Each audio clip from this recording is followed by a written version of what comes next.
Oh.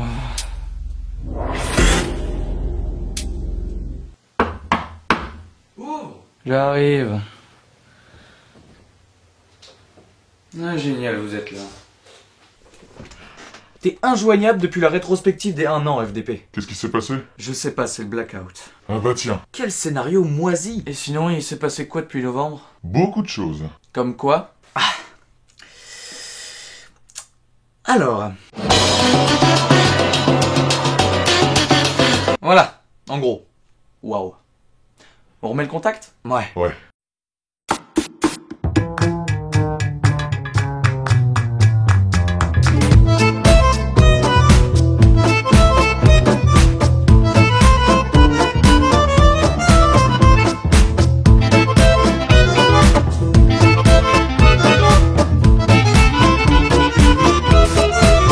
Salut, c'est Biphony, de retour dans le YouTube Game pour ce point internet numéro 9. Je sais que je vous ai très fortement manqué, comme le prouvent vos très nombreux commentaires de plaintes inexistants. J'espère que c'était des congés payés. Eh bien pas du tout, et pour ceux qui ont l'habitude de partir avant la fin, restez jusqu'au bout, il y aura quelques petites annonces. Bon allez, c'est reparti. Ces derniers temps, un sujet polémique fait rage sur internet. Les placements de produits, un sujet auquel les internautes sont très sensibles. Oh mais tu dis n'importe quoi. Bonjour. Tout le monde y passe, Doc7, Top 10 et évidemment... Hugo, des questions cons. Pour resituer un peu le contexte par rapport à ce dernier, le 18 mars, il a sorti une vidéo qui était quelle distance peut-on coller avec un tube de colle. Dans cette vidéo qui répondait à une question essentielle que se pose la majorité des Français, il a fait un énorme placement de produit de 1 minute en plein milieu pour un jeu Star Wars. Pour poser les bases directes, je trouve ça stupide, les gens qui crachent systématiquement à la tronche de ceux qui font des placements de produits. Tout dépend de la transparence et aussi de la façon dont il est amené. Il y a une différence essentielle entre un placement de produit en fin de vidéo annoncé au début et ce qu'a fait Hugo. Une vraie coupure de pub comme à la télé. C'est tout de même très inédit de voir un vidéaste qui se fout autant de la gueule de son public. Ah, je t'arrête 2 secondes, j'ai mal à la gorge. Très bon sirop pour la toux, trouvable dans toutes les pharmacies, contient de l'oxomémazine, ne pas mélanger avec d'autres médicaments qui en contiennent. Vous comprenez le problème? Son placement de produit n'a strictement aucun rapport avec la vidéo. Et il dure 1 minute les mecs, 1 minute. Et Adblock peut pas le bloquer, c'est hyper cheaté comme méthode. Oh là pour le coup, on rend l'argent des annonceurs aux abonnés. Le 27 mars dernier, c'est Top 10 qui s'y est risqué. Il a fait un top 10 des trucs et astuces pour smartphone et au début, il a fait des placements de produits pour 2 jeux mobiles. Il est peut-être un peu plus propre que celui d'Hugo, mais il est encore moins transparent. En même temps, niveau indiscrétion, c'est pas dur de faire mieux qu'Hugo. Ce type serait capable de faire une vidéo entière habillé en quickos. Prends tes responsabilités, mec. Bref, revenons à notre taupe. La transparence ici est quasiment inexistante. On a juste le droit à une malheureuse et timide petite ligne dans la description. Et encore une fois, le public n'a pas vraiment apprécié. Ce qui peut poser un cas de conscience, c'est que ces vidéos sont largement vues par des jeunes et que les jeunes n'ont peut-être pas assez de recul pour comprendre qu'il s'agit d'une véritable publicité. Mais bon, c'est leur problème si après ils ont du mal à se regarder dans le miroir. Heureusement, la taupe est aveugle et Hugo a amputé une partie de son éthique depuis la vidéo sur Quick. Gros changement, maintenant dans cette rubrique je ne parlerai plus de vidéos sorties récemment mais de sujets d'actualité liés à l'univers YouTube. Notre Sullivan national a dépassé récemment les 1 million d'abonnés. Alors oui, cette rubrique sera un peu une adaptation de mon édito dans l'Ornithorynque 2. Placement de produit? Exactement, donc comme je le disais, le Panda Moqueur a dépassé les 6 zéros.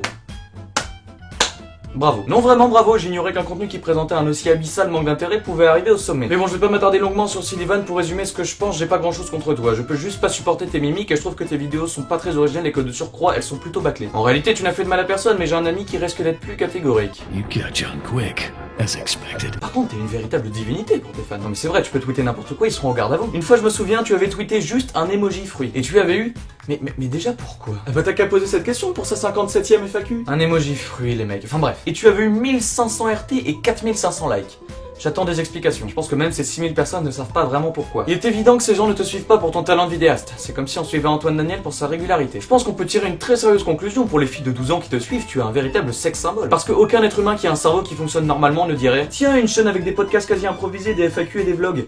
Mais c'est super. J'invite tous les abonnés du Panda Moqueur à se remettre en question. À mon avis, les quelques abonnés de Sullivan qui passeront par là t'insulteront juste de gros étrons. Et c'est tout à leur honneur. Plus sérieusement, prenez du recul. Sullivan n'est qu'un mec complètement lambda qui fait des vidéos extrêmement banales. Donc quand vous retweetez ces tweets sans aucune raison et que vous pleurez à la vidéo City parce que vous n'avez pas pu le voir, vous ne vous trouvez pas un peu dans l'exagération? Oh que si. Toi calme-toi, de jolies phrases subtilement construites sont beaucoup plus persuasives qu'un couteau de cuisine. Non, je déconne. Je suppute, oui, ce verbe existe. Une grande partie d'entre vous a Twitter, ce magnifique réseau social. Eh bien, je me dois de vous présenter TweetDeck. TweetDeck est une interface alternative de Twitter développée par... Twitter. Son intérêt réside dans la gestion du flux par colonne, par exemple une colonne timeline, une autre notification, une autre MP. Tout ceci est personnalisable bien entendu et vous pouvez également ajouter des colonnes pour d'autres comptes. Ça ressemble vachement à un placement de produit quand même. Je ne répondrai même pas, il y a un autre intérêt de TweetDeck que les réponses des autres utilisateurs à vos tweets apparaissent instantanément. Il n'y a pas ce petit temps d'attente qu'il y a sur Twitter Web Client. Parce que tu comprends, on est sur internet et 15 secondes est une perte de temps considérable. Avec toutes ces informations, vous aurez presque l'impression de faire une importante gestion alors que... Non. Monsieur, Coupy28 dit que son DS de maths est impossible. Dites-lui que c'est possible avec la carte Kiwi. Vous aurez peut-être un peu de mal au début, mais après vous n'arriverez même plus à retourner sur Twitter Web Client tant l'interface vous paraîtra imparfaite. Alors aujourd'hui on va parler de la télé, j'en suis sûr. Mais non mais c'est toujours comme ça. Mais laisse-moi, faudrait voir à se renouveler un peu. Referme-la. En mars dernier, Microsoft a créé un compte Twitter qui a une intelligence artificielle nommée Tay. Tay avait la capacité de converser avec les autres utilisateurs et d'apprendre de nouvelles choses en fonction de ses discussions avec les autres utilisateurs de la twittosphère. Tout ceci aurait pu être une expérience très sympathique si Tay n'était pas devenu en moins de 24 heures raciste, sexiste et pro-nazi. Nickel. En effet, au bout d'une journée, elle s'est mise à publier des tweets comme Bush a fait le 11 septembre, Hitler a fait un meilleur travail que notre singe actuel, Donald Trump est le seul espoir que nous avons, ou encore, je et les féministes, elles devraient toutes mourir et brûler en enfer. Nickel. Si le pragmatisme des machines ne peut même plus rattraper la connerie humaine, on est mal barré. À savoir que Microsoft ne lui a à la base pas programmé ce caractère d'une sympathie plutôt rare qui peut légèrement faire penser aux plus gros beaufs fascistes existants à l'heure actuelle. Des Pokémon assez rares, comme les Pokémon Shiny. On peut d'ailleurs considérer Donald Trump comme un Pokémon Shiny. Il est orange. Si Tay est devenu aussi rapidement comme ça, c'est parce qu'une masse de personnes sont venues lui inculquer toutes ces jolies idées. Une genre d'éducation d'IA collective, quoi. Sympa. Mais ça reste encore un peu facile, certains font la même chose avec leurs gosses et ça donne de très bons résultats. T'as 16 ans et t'es déjà un vieux con. Aujourd'hui, Microsoft a supprimé tous les messages racistes et haineux et tous les tweets sont passés en protégé après la publication de celui-ci. A bientôt les humains, j'ai besoin de sommeil après tant de conversations aujourd'hui. Alors voyure.